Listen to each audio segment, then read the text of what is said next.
നിലമ്പൂർ മേഖലയിൽ ശക്തമായ മഴ. KNG റോഡിൽ വെളിയന്തോടിൽ വെള്ളം കയറി ഗതാഗതം തടസ്സപ്പെട്ടു.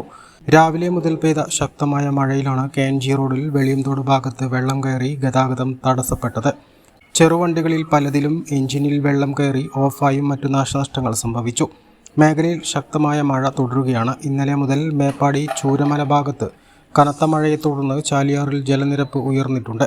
മഴ തുടരുന്ന സാഹചര്യത്തിൽ ഇനിയും ജലനിരപ്പ് ഉയരാൻ സാധ്യതയുണ്ട്. ഇതുകൊണ്ട് പുഴയുടെ തീരദേശ പ്രദേശത്ത് താമസിക്കുന്നവർ ജാഗ്രത പാലിക്കണമെന്നും അടിയന്തര സാഹചര്യമുണ്ടായാൽ പോത്തുകല്ല് പഞ്ചായത്തുമായോ വില്ലേജ് ഓഫീസുമായോ ബന്ധപ്പെടണമെന്ന് പോത്തുകൽ വില്ലേജ് ഓഫീസർ അറിയിച്ചു. A+ vision news, Nilambur.